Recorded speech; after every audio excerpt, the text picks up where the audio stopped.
अब देखो आज हम लोग देखेंगे अध्याय 9 प्रिज्म में अपवर्तन डी।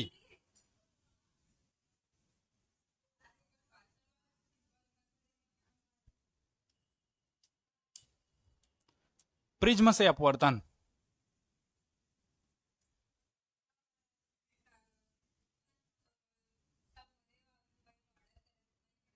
ठीक, आज हम लोग देखेंगे प्रिज्म से अपवर्तन। पहले तो ये जान लेते हैं प्रिज्म होता क्या है ना।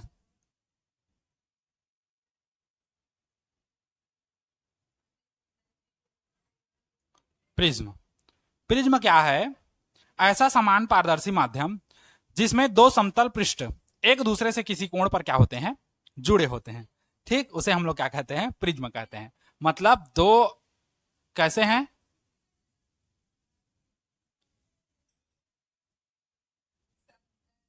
पृष्ठ है ना। ये दो समतल पृष्ठ है मान के चलो, है ना। इसको क्या करेंगे, किसी कोण पर झुकाएंगे, मान लो ऐसे करके किसी कोण पर जोड़ देते हैं, ये वाला है ना। तो इसी को हम लोग क्या कहेंगे, समोसा। ठीक, तो दो ऐसे समान पारदर्शी माध्यम, ये समतल पृष्ठ, मतलब प्रिज्म के बारे में अगर हम लोग पूरा डिटेल दें तो क्या होगा, ऐसे समान पारदर्शी, हाँ हाँ वही, कांच का ऐसा समान पारदर्शी जिसमें दो समतल पृष्ठ एक दूसरे से किसी कोण पर ऐसे करके क्या होते हैं, जुड़े होते हैं, है ना। उसी को हम लोग क्या कहते हैं, प्रिज्म कहते हैं, समोसा भी कहते हैं। ठीक, ये अगर वास्तविक आकृति, अच्छा ये क्या है हम लोग का, इसको हम लोग अपवर्तक पृष्ठ कहते हैं। इसको हम लोग क्या कहते हैं, अपवर्तक पृष्ठ कहते हैं। ठीक, अच्छा ये जो होता है इसको अपवर्तन कोण कहते हैं या अपवर्तक कोण कहते हैं। ठीक, तो हम लोग का वही है, समझ गए।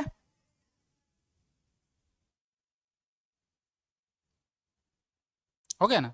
ये दोनों है ना, ये दोनों अपवर्तक पृष्ठ है, अपवर्तक पृष्ठ। और ये अपवर्तक कोण है, इसको हम लोग कैपिटल ए से प्रदर्शित करते हैं। ठीक, अगर मान के चले इसको ए बी सी, एक प्रिज्म हम लोग ए बी सी मान ले तो। अच्छा, प्रिज्म का वास्तविक आकृति कैसा होता है, ऐसा। हर का समोसा खाबे रे, ये। ठीक, ये 3D के बीडी, ये हम लोग का प्रिज्म जैसे मेरा दिख नहीं रहा है है ना, थोड़ा सा बढ़िया बना दो प्रिज्म जैसे, ये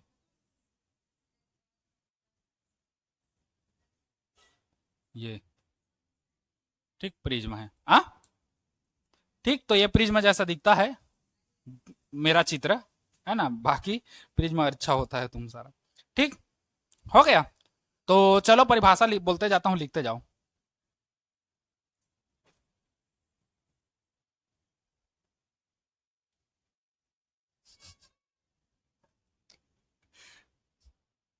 ऐसे बताना साइड से।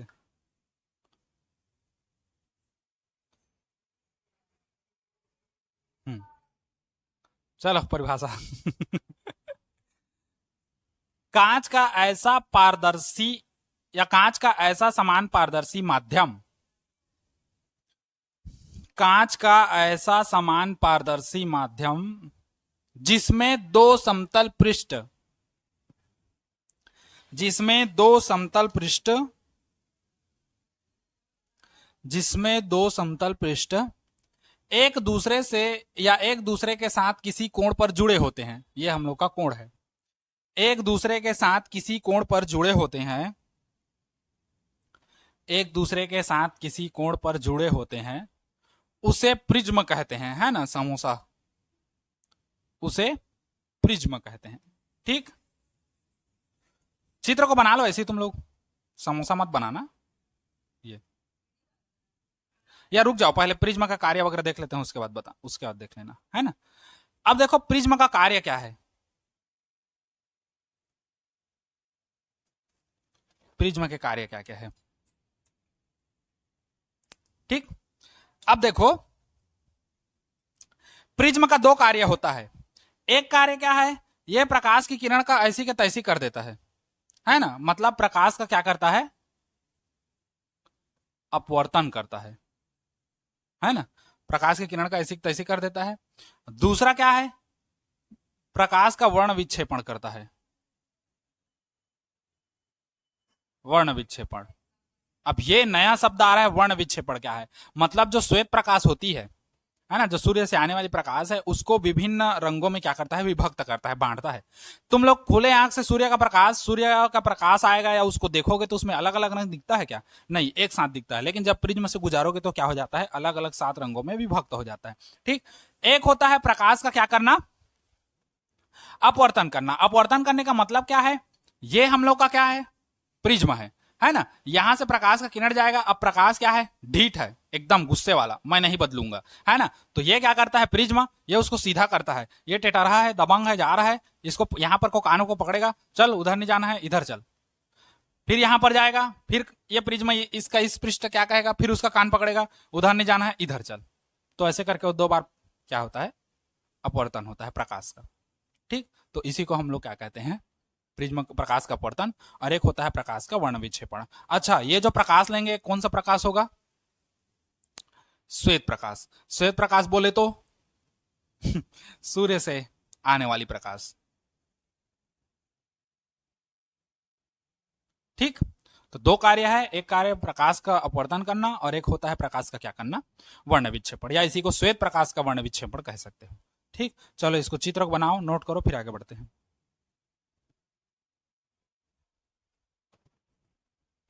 ये हो गया ना। चलो अब देखते हैं विचलन कोण। ये विचलन विचलन क्या है, क्या चीज, बोलना, अब बोलना। हाँ तो पांच पांच ठो है ना इसमें,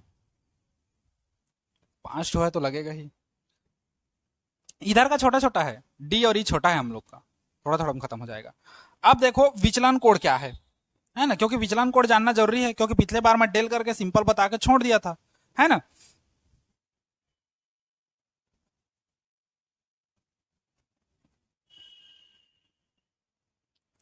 देखो विचलन कोण,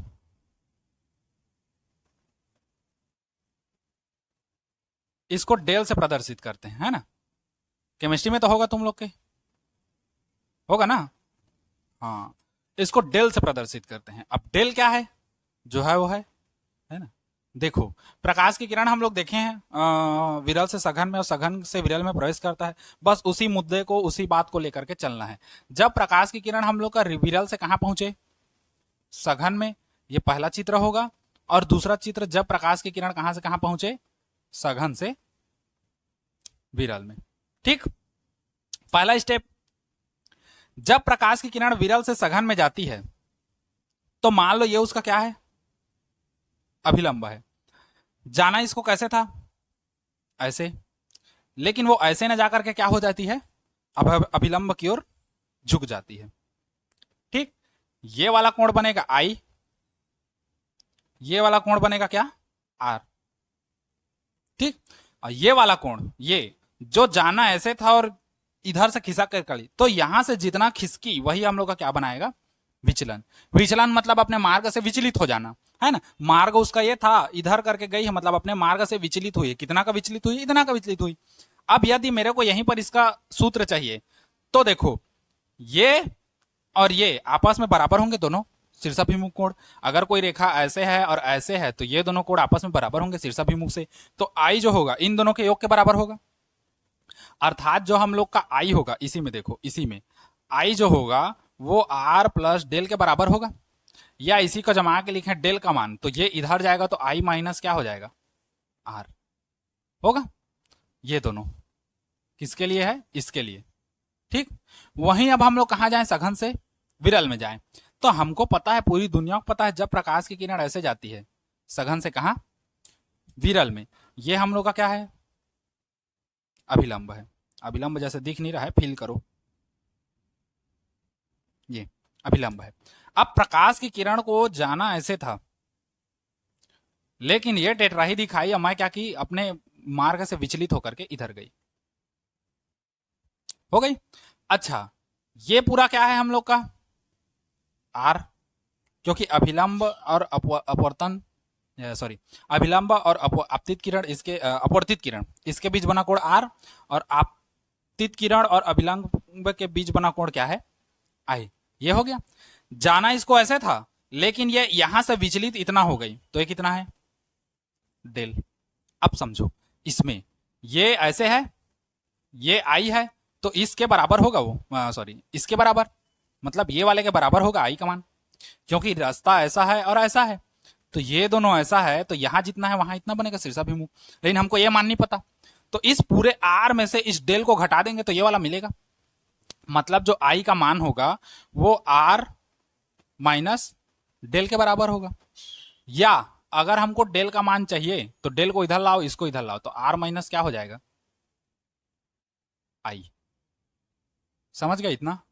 तो यही हम लोग का क्या है? विचलन कोण है। ठीक, मतलब जो उसका मार्ग होता है, प्रकाश का मार्ग, तो उस मार्ग में न चल के सीधी रेखा में, प्रकाश हमेशा सीधी रेखा में गमन करती है, तो प्रकाश सीधे मार्ग में न चल के अपने मार्ग से विचलित हो जाती है। तो जितना का विचलन बनता है, जितना विचलित होती है, वहां पर बना कोण है ना, अभिलंब, और उससे जितना विचलित होकर वो प्रकाश की किरण गई, उसके बीच बना कोण को हम लोग क्या कहते हैं? विचलन कोण कहते हैं। समझ गए? इसको उसमें भी बताया था मैं। ठीक, इसको लिखोगे थोड़ी, यहां पर थोड़ी लिखोगे, मतलब लिखोगे तो फिर लिखो, और नहीं लिखोगे तो फिर आगे बढ़ेंगे।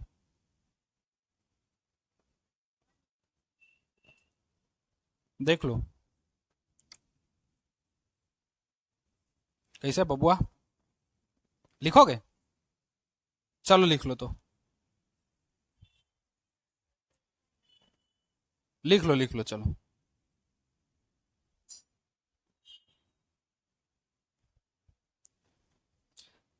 हो गया। परिभाषा लिखना चाहोगे तो बता दे रहा हूं, चलो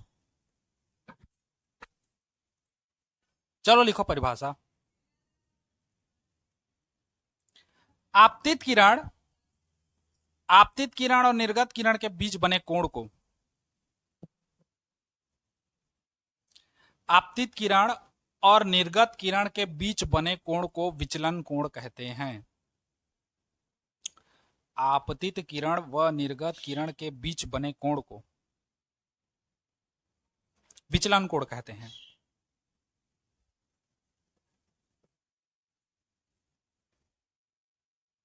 समझो यहां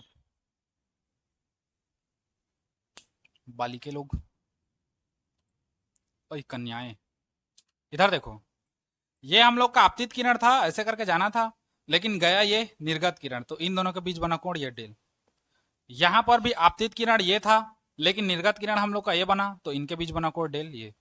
तो आपतित किरण और निर्गत किरण, इनके बीच बने कोण को हम लोग क्या कहते हैं? विचलन कोण कहते हैं। ठीक, और चाहो तो और लिख सकते हो, इसे डेल से प्रदर्शित करते हैं, ऐसा है वैसा है, दुनिया भर का है ना। अब ये चैप्टर 9 को मिटा रहा हूं।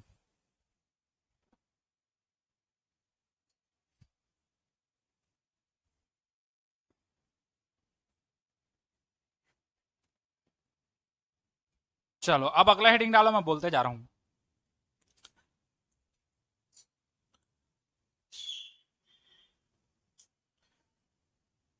लिखो, प्रिज्म से अपवर्तन का सूत्र, प्रिज्म से अपवर्तन का सूत्र, प्रिज्म से अपवर्तन का सूत्र, अथवा अथवा प्रिज्म से पदार्थ के प्रिज्म के पदार्थ के अपवर्तनांक का सूत्र।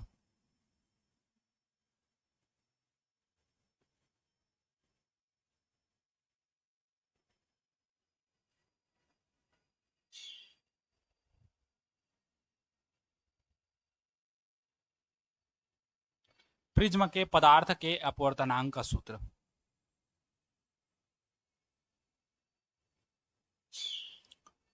प्रिज्म के पदार्थ के अपवर्तनांक का सूत्र। हेडिंग डालो, चलो मैं एक बार देख रहा हूं, 1 2 3 4 5, कहां पर तक दिख रहा है? 2 तक, 2 तक दिख रहा है, इधर नहीं दिख रहा है, यहां तक है ना। चलो कोई बात नहीं, तक दिख रहा है मेरे ख्याल से। ये ज्यादा हो गया, हो गया, हो गया। चलो अब चित्र बनाते हैं इसका, फिर आगे हम लोग देखते हैं। समझना आप ध्यान से चित्र को, है ना, चित्र समझना ज्यादा जरूरी है। मान लो ये प्रिज्म है हम लोग का, थोड़ा बड़ा बनाना प्रिज्म को, आंखी से टग्गा दिखना चाहिए ये। ठीक, मान लो हम लोग का क्या है, ये प्रिज्म है। ठीक, प्रिज्म का नामकरण देना चाहो दे सकते हो एबीसी, नहीं देना चाहो तो मत दो, कोई बहुत बड़ा बात नहीं है, या नाम मत दो, चलो हम लोग का आगे काम आएगा।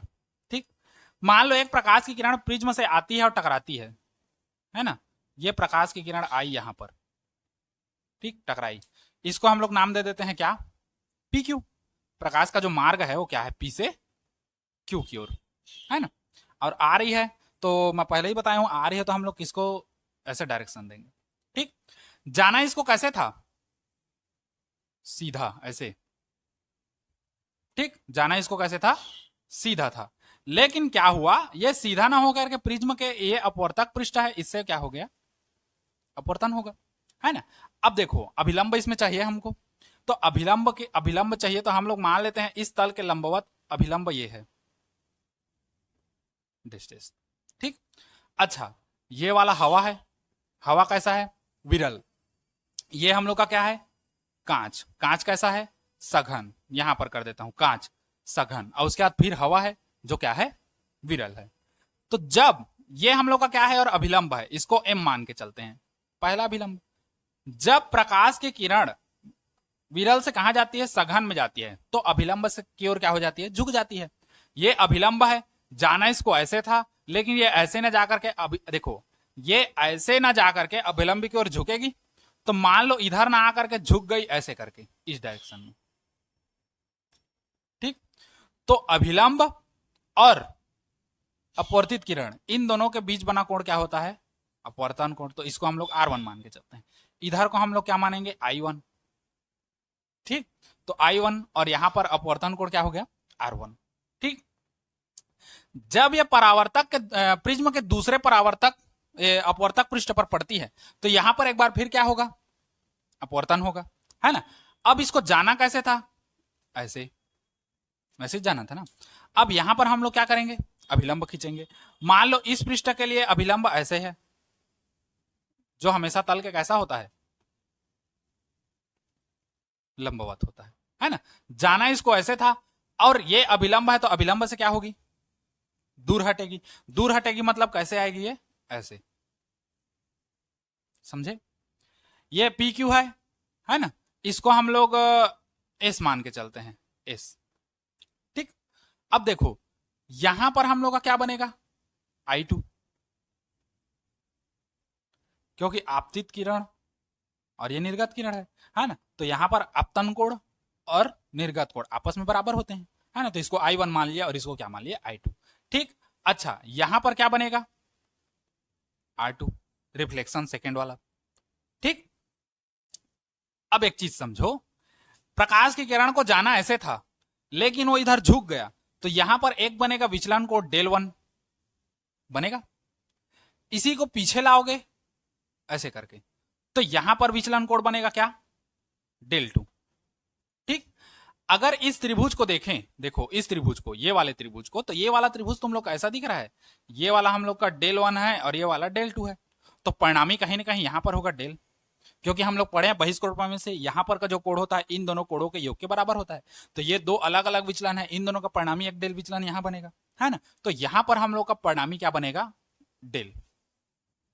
अच्छा, प्रिज्म जिस कोण से दो अपवर्तक पृष्ठ जुड़े होते हैं उसको हम लोग क्या कहते हैं, ए, है ना, अपवर्तक कोण, इसको हम लोग मान के चलते हैं क्या है, आर है, समझे। और यहां पर को मान के चलते हैं हम लोग क्या है, टी, समझे चित्र। ये इतना सारा गादा है, एक गादा, एक बार फिर समझ एक बार फिर समझ लो, मैं अच्छे से समझा दे रहा हूं, है ना, उसके बाद हम लोग आगे बढ़ेंगे। एक बार फिर इसी चित्र को अलग से बता दे रहा हूं, वो फाइनल हम लोग का चित्र है, एक बार और समझ लो, मैं यहां पर बता दे रहा हूं बड़े तरीके से। ये हम लोग का क्या है, प्रिज्म है, ठीक ये हम लोग का क्या है, प्रिज्म है, थोड़ा प्रिज्म जैसे दिखे वैसा बनाओ, ये हम लोग का प्रिज्म है। ठीक, एक प्रकाश की किरण इधर आती है, पी क्यू जिसको मान के चलते हैं, यहां पर कर देता हूं पी क्यू। ठीक, एक प्रकाश की किरण पी क्यू आई, है ना, जाना इसको ऐसे था, इस पर अभिलंब डालोगे तो जो हमेशा तल के क्या होता है, लंबवत। ये अभिलंब है तल के लंबवत। ठीक, जाना इसको ऐसे था, लेकिन जब ये विरल से कहां जा रही है, सघन में जा रही है, तो विरल से सघन में जाते हैं तो अभिलंब की ओर क्या हो जाती है, झुक जाती है। इसको जाना ऐसे था लेकिन अभिलंब की ओर झुक गई, तो अभिलंब की ओर झुक गई तो ऐसे चली गई। यहां पर बनेगा कोण क्या, डेल वन, विचलन। ठीक, अच्छा यहां पर बनेगा क्या, I1 आपतन कोण, और यहां पर उसका रिफ्लेक्शन कोण बनेगा क्या, R1।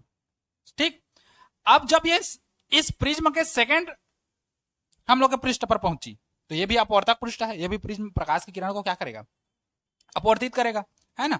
अब देखो क्या होगा, इसको जाना ऐसे था, सीधा जाना था, लेकिन इस पर अभिलंब देखेंगे तो अभिलंब ऐसे होगा, तल के लंबवत होगा।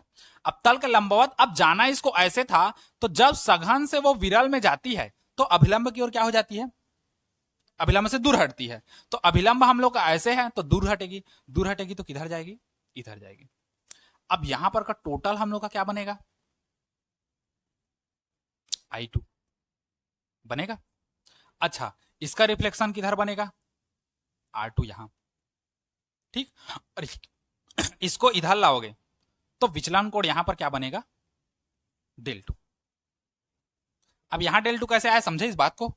देखो ये हम लोग का जाना प्रकाश का किरण ऐसा था, है ना, ऐसा जाना था लेकिन झुकी कहां, इधर। तो यहां पर हम लोग का डेल टू बनेगा ना, विचलन। और शीर्षाभिमुख से ये डेल टू है तो ये वाला भी क्या होगा, डेल टू, इसलिए उसको अंदर दिखाए हम लोग। ठीक, तो ये हो गया हम लोग का क्या, डेल टू। समझ गए इतना, बस यही है हम लोग का। अब हो गया हम लोग का ये टी माने, इसको क्या माने, एस माने, और इसको जो भी मानो, है ना। अच्छा, इसको मानेंगे आर, और यहां पर बनेगा ए, जो हमेशा रहता है। प्रिज्म का कोण हमेशा ए ऊपर में रहता है, इसको कैपिटल ए से प्रदर्शित करते हैं। ठीक, अच्छा ये डेल वन डेल टू है तो इसका परिणामी यहां बनेगा डेल, क्योंकि मैं अभी बताया ऐसे करके है, ये वाला डेल वन है, ये वाला डेल टू है। तो हम लोग कक्षा 9 में पढ़े हैं बहिष्कोण प्रमेय से, यदि किसी त्रिभुज की एक भुजा को बढ़ा दिया जाए तो यहां पर जो कोण बनता है वो त्रिभुज के अन्य दो कोणों के योग के बराबर होता है ना। तो यहां पर डेल होगा क्योंकि इन दोनों का परिणामी डेल बनेगा, तो इसलिए इसको डेल माने। समझे उस चित्र को, है ना। ये वाला I1 है तो ये I2 होगा। आपतित किरण निर्गत किरण बराबर होती है, हम लोग कहां पढ़े हैं, हाँ इसी चैप्टर के पहले, हाँ 9C में पढ़े हैं, है ना। जहां पर क्या था हम लोग का, उत्क्रमणिता सिद्धांत के बाद क्या था, पार्श्विक विस्थापन। वहीं पर हम लोग पढ़े हैं कि आपतित आपतन कोण और निर्गत कोण आपस में क्या होते हैं, बराबर होते हैं। ये I1 है तो इसको क्या मान लिए, I2 मान लिए। समझे इस चित्र को। चलो इस चित्र को आराम से बनाओ, फिर उसके बाद आज में इसको कंप्लीट करना है कैसे भी करके अपने को। ठीक, 15 मिनट है अपने पास। हाँ चलो चित्र को बनाओ।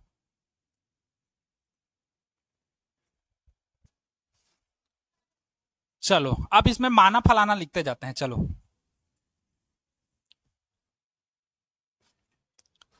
चलो लिखो, माना बता रहा हूं।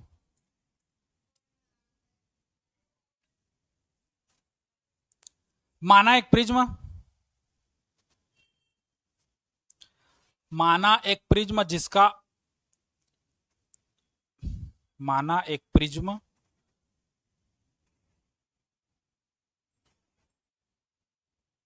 है ना, जिसका कोण ए है, कैपिटल ए, जिसका प्रिज्म कोण या खाली कोण लिख सकते हो,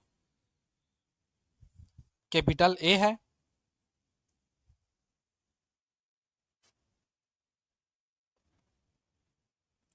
ना। हो गया। एक प्रकाश की किरण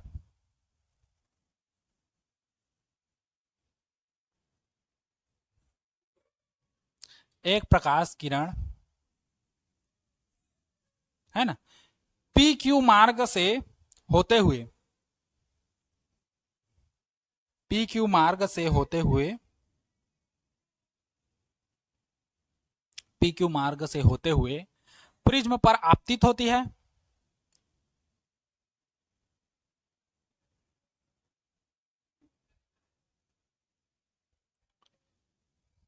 आपतित होती है।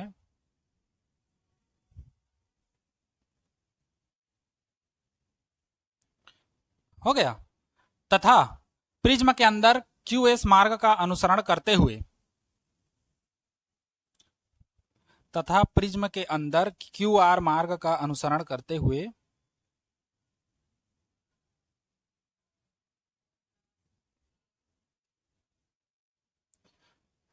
प्रिज्म के अंदर क्यू आर मार्ग का क्यू आर लिखा हूँ क्यू एस लिखवाया हूँ? क्यू आर, क्यू एस करो जी, एस है। क्यू एस मार्ग का अनुसरण करते हुए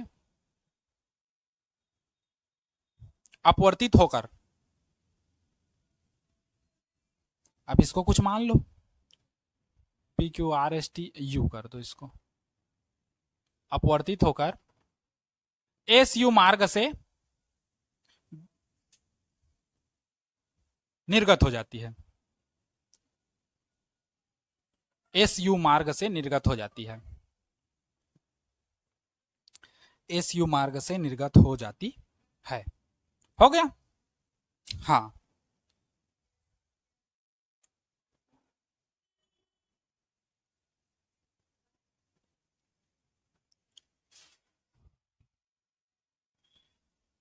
अब देखो, अब इसमें चित्र में हम लोग का सब कुछ शो है, हम लोग को ज्यादा डिटेल नहीं देना है कौन कौन क्या है। अगर वैसा डिटेल दोगे ना तो फिर एक दो पेज का तो यह डिटेल ही हो जाएगा, है ना। मान लो ये पी क्यू आती है, अभिलंब एन है, इससे परिवर्तित होकर उधर जाती है, विचलन कोण आई हम लोग का डेल वन बनता है, आपतन कोण आई वन, परावर्तन कोण आर वन, इसके लिए एक गादा दोगे, फिर इसके लिए एक गादा दोगे, फिर इधर दोगे, वो बहुत लंबा जाएगा, है ना। तो हम लोग का चित्र में दिख रहा है, हमको उससे मतलब नहीं, अब बाकी मतलब अदर से मतलब नहीं है ना।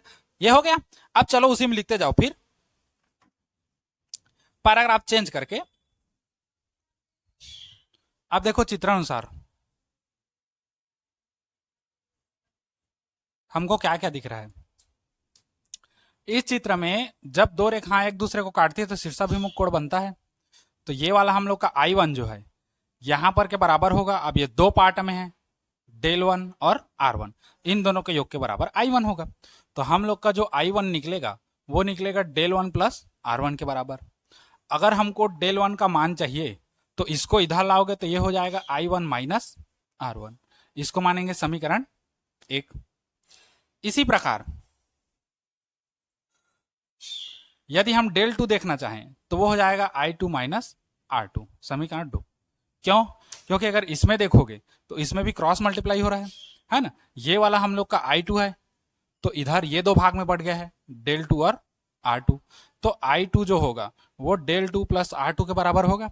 डेल टू का हमको मान चाहिए तो ये हो जाएगा आई टू माइनस आर टू।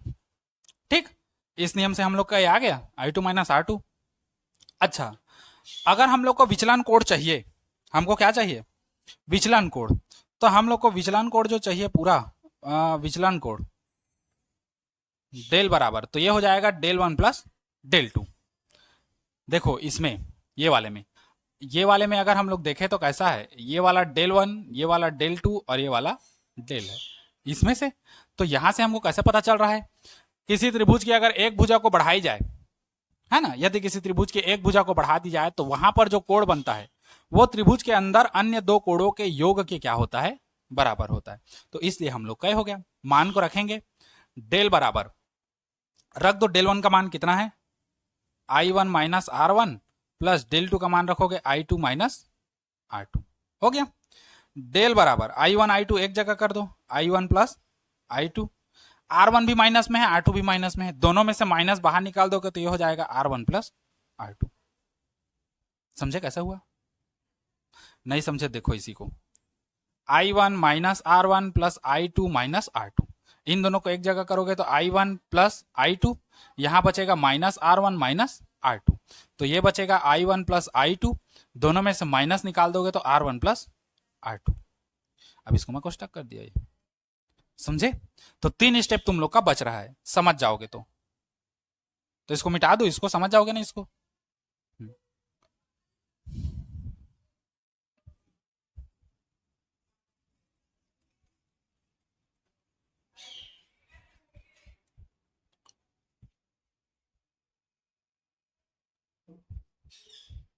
अब समझो, इसको मानेंगे समीकरण तीन। ठीक, समीकरण तीन मान के छोड़ देते हैं। अब त्रिभुज लेंगे या चतुर्भुज लेंगे। अब यहीं से देखो, अब चतुर्भुज लो आर क्यू टी एस या एस टी क्यू आर जैसा भी ले लो, है ना। चतुर्भुज लेंगे एस टी क्यू आर में। अब चतुर्भुज में चारों कोणों का योग कितना होता है? 360 अंश। कौन कौन से चार कोण? कोण एस धन कोण टी धन कोण क्यू धन कोण आर बराबर कितना हो जाएगा? 360 अंश। अब देखो कोण क्यू और कोण एस दोनों कितना होगा? 90, क्योंकि ऐसे है और इस पर लंब है, ये क्यू है, और उस पार भी ऐसे है दूसरा परावर्तक अपवर्तक पृष्ठ, और उस पर अभिलंब ये है, तो यहां यहां कितना का बनेगा? 90 90 का, क्योंकि अभिलंब जो है हमेशा तल के कैसा होता है? लंबवत होता है। तो ये तल के लंबवत है तो यहां भी 90 यहां भी 90, ये तल के लंबवत है तो यहां भी 90 यहां भी 90, तो कोण क्यू ये वाला 90 बनेगा और कोण एस ये वाला 90 बनेगा। तो हम लोग का कोण क्यू 90 बन जाएगा, प्लस कोण एस भी कितना बन जाएगा? 90। कोण टी हमको पता है नहीं है, तो कोण टी का कोण टी ही रखो, प्लस कोण आर कितना है? ए है, तो इसको कितना करेंगे? ए बराबर 360 अंश। कोटि का मान चाहिए? कोटि का नहीं, कोण टी का, सबको उधर ले जाओ, है ना।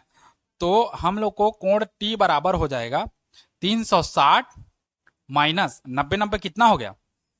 180 माइनस ए हो गया। 360 से 180 जाएगा तो कितना बचेगा? 180 माइनस ए। इसको मानेंगे समीकरण 4। हो गया, समीकरण 4 मान लिए। अब देखो, अब त्रिभुज QST में, ठीक, अब लेंगे कोण त्रिभुज QST।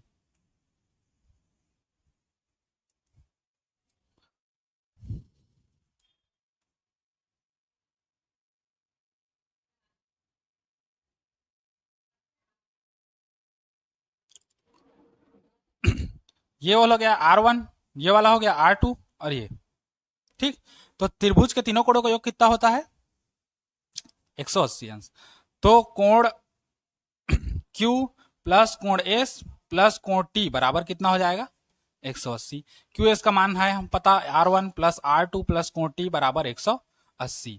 तो कोण T बराबर हो जाएगा 180 माइनस R1 माइनस R2, और दोनों में से माइनस बाहर निकालोगे तो ये हो जाएगा R1 प्लस R2, ठीक।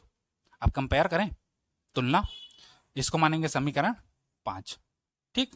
समीकरण 4 व 5 से तुलना कर दो। समीकरण 4 और 5 से कोण टी बराबर इतना, कोण टी बराबर इतना, तो यह जब कोण टी बराबर है तो ये दोनों भी आपस में बराबर होंगे, तो ये हो जाएगा 180 माइनस ए बराबर 180 माइनस R1 प्लस R2।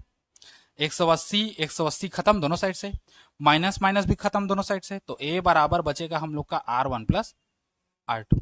इसको मानेंगे समीकरण कौन सा? 6।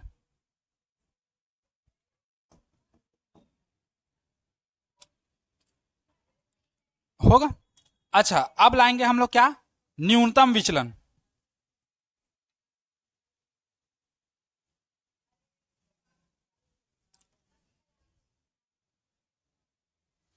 ठीक, न्यूनतम विचलन की स्थिति में एक आता है हम लोग का शब्द न्यूनतम विचलन। इसको थोड़ा अलग कलर कर रहा हूं, देखो।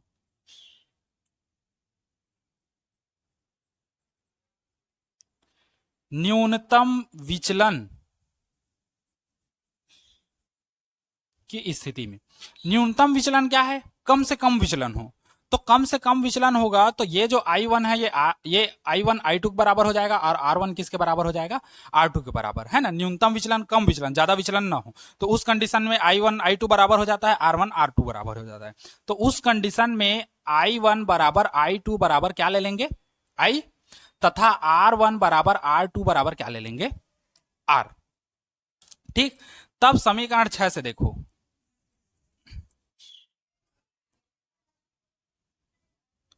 तब समीकरण 6 से A बराबर R1 R2 R के बराबर हो गया, मतलब R1 के जगह में भी R और R2 के जगह में भी R, तो A बराबर कितना हो जाएगा? 2R, ठीक। अच्छा, R का मान निकालना है तो कितना हो जाएगा? A/2, ठीक। जरूरत पड़ेगा तो हम लोग यूज करेंगे। समझे इतना? चलो इतना नोट करो, फिर आगे बढ़ते हैं।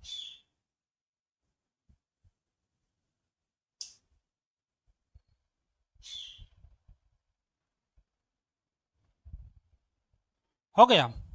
चलो अब आगे देखो इसी में।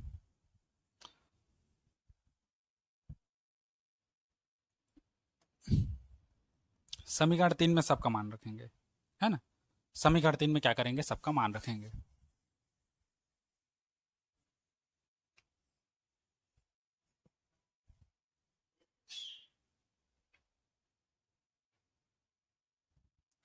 समीकरण 3 से देखो अब, समीकरण 3 से, तो समीकरण 3 से अब डेल ना होके क्या हो जाएगा, डेल एम।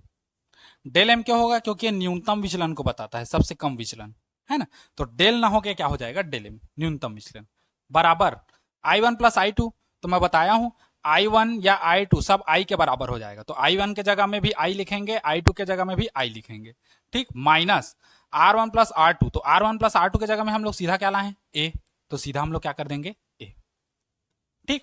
तो ये हो जाएगा डेल एम बराबर I कितना हो जाएगा, 2I माइनस A, है ना।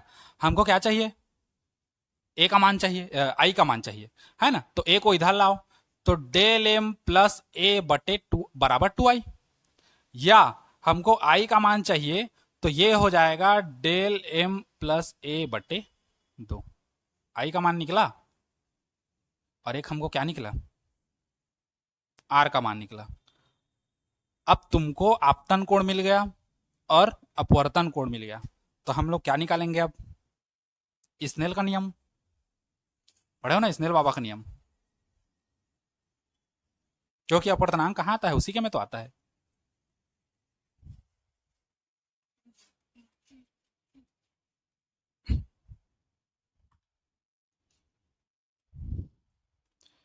अतः स्नेल के नियम से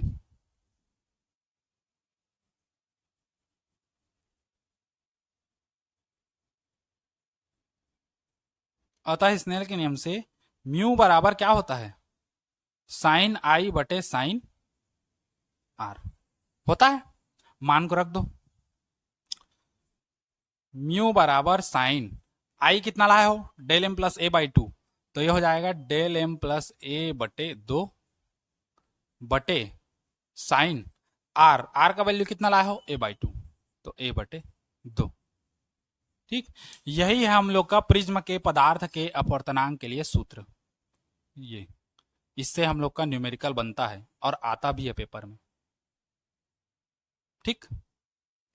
उसके बाद एक कंडीशन आएगा पतले लेंस के लिए, उसको नोट पॉइंट में लिखेंगे, है ना। उसको भी बता दे रहा हूं, फिर पूरा लिखना, वो आगे काम आएगा हम लोग का। इसको नोट पॉइंट में, पेपर में तुम लोग को बोलेगा तो यही है, यही सूत्र है, यहीं तक देना बस, इससे ज्यादा हमको नहीं देना है। अभी जो बता रहा हूं वो नोट पॉइंट में है, और जो एक्स्ट्रा है, एक्स्ट्रा इसलिए बोल रहा हूं क्योंकि हो सकता है पूछ दे पतले लेंस, पतले प्रिज्मा के लिए क्या होगा करके। बाकी इससे हम लोग का जो अभी इसके आगे जो बताऊंगा वहां पर ये हम लोग का क्या होगा, काम आएगा, ठीक। एक्स्ट्रा क्या है, यदि प्रिज्म पतला हो, यदि प्रिज्म पतला हो, तो ये जो है साइन डेल एम प्लस ए बटे 2 जो है, ये बराबर होगा कितना, डेल एम प्लस ए बटे 2 के, व साइन, सॉरी, साइन ए बटे 2 जो है वो बराबर होगा कितना, ए बटे 2 के। तब म्यू बराबर हो जाएगा डेल एम प्लस ए बटे 2 बटे ए बटे 2, ठीक। यदि प्रिज्म पतला होता है तो ये जो है ये इतना के बराबर हो जाता है, साइन हट जाता है हम लोग का, और ये जो a बाई 2 है ये इसमें साइन हट जाएगा, और खाली a बाई 2 के बराबर हो जाता है यदि प्रिज्म ज्यादा पतला है तो, है ना। अब प्रिज्म पतला है तो ये हो गया, तो यहीं पर म्यू के जगह मान रखेंगे साइन डेल एम प्लस ए बटे 2 के जगह में खाली डेल एम प्लस ए बटे 2, और साइन ए बटे 2 के जगह में रखेंगे खाली ए बटे 2, दो दो दोनों साइड से खत्म, तो म्यू बराबर हो जाएगा डेल एम प्लस ए बटे ए का गुणा इधर करोगे तो ये हो जाएगा म्यू इंटू ए बराबर डेल एम प्लस ए को इधर ले आओ तो म्यू ए माइनस ए बराबर कितना हो जाएगा, डेल एम, या डेल एम बराबर हो जाएगा, दोनों में से ए को बाहर निकाल दोगे तो म्यू माइनस 1 इंटू ए। यहां तक दिख रहा है कि नहीं, हाँ दिख रहा है, ठीक। तो ये हो जाएगा डेल एम बराबर, अच्छा डेल एम भी कहां होगा, वो तो डेल हो जाएगा मेरे ख्याल से, नहीं होगा, चलो ठीक है। ये यदि प्रिज्म पतला हो तो उसके लिए हम लोग का विचलन वाला सूत्र है ना, ये विचलन कोण के लिए है। ठीक, ये एक्स्ट्रा है तुम लोग का, यहां से ये एक्स्ट्रा है, ये वाला। चलो इतना नोट करो, फिर उसके बाद आगे बढ़ते हैं।